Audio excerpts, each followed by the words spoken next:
नमस्कार मित्रांनो, आज सर्वात महत्वाचा टॉपिक आहे की आर्थिक नियोजन, की फायनान्शियल प्लॅन कशा प्रकारे केला पाहिजे. आता फायनान्शियल प्लॅनिंग करताना मी तुम्हाला मदत करतो की तुमच्या समोर एक एक्सेल शीट दाखवणार आहे. सर्वात आधी की अर्थपूर्ण जीवन जगण्यासाठी आर्थिक नियोजन हे करणं गरजेचं असतं, हे लक्षात ठेवा.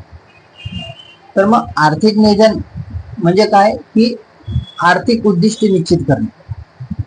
तर आर्थिक उद्दिष्ट कोणकोणती असतात माणसाची? मग दोन प्रकारचे असतात, एक अल्पकालीन आणि एक दीर्घकालीन. आता अल्पकालीन उद्दिष्ट म्हणजे काय, की मला मोठी गाडी घ्यायची आहे, मला फिरायला स्वित्झर्लंडला जायचं, मला युरोपला जायचं.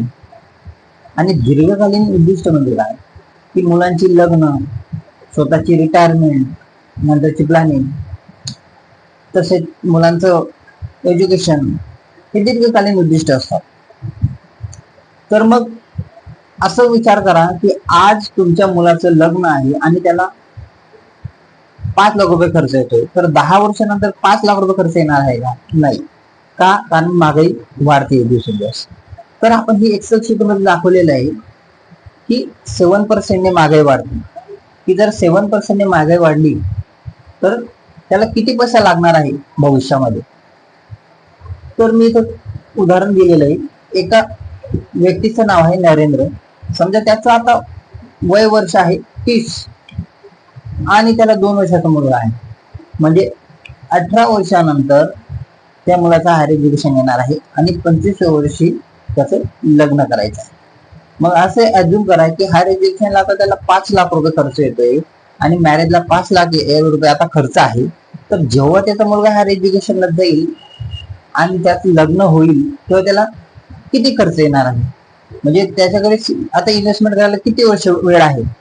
तसेच 60 वर्षानंतर त्याला रिटायरमेंट घ्यायची आहे आणि आता त्याचा मंथली एक्सपेन्स घर खर्च जो आहे तो 10,000 रुपये आहे. मग 60 वर्ष रिटायरमेंट नंतर त्याचा घर खर्च किती येणार आहे. तर आपण 7% जर महागाई पकडली तर जो 5 लाख रुपये आता हायर एज्युकेशनला खर्च आहे तो जवळजवळ 15 लाख रुपये लागणार त्याच्या मुलाच्या 18व्या वर्षी. म्हणजे अजून 16 वर्ष वेळ आहे त्याला पैसे इन्व्हेस्ट करायला. जवळजवळ 2,000ची SIP त्याने केली तर त्याचा तो 15 लाखाचा कॉर्पस तयार होईल. तसंच लग्नाच्या वेळेस जो 5 लाख रुपये खर्च येणार होता तो जवळजवळ 24 लाखापर्यंत खर्च येणार आहे. मग त्यासाठी 1,500 रुपयाची SIP केली पाहिजे. आणि स्वतःच्या रिटायरमेंट नंतर जो 10,000 रुपये घर खर्च होता तो जवळजवळ 70 ते 75 हजार रुपये घर खर्च येणार आहे. मग स्वतःच्या रिटायरमेंट साठी जवळजवळ 2500ची SIP केली पाहिजे मित्रांनो.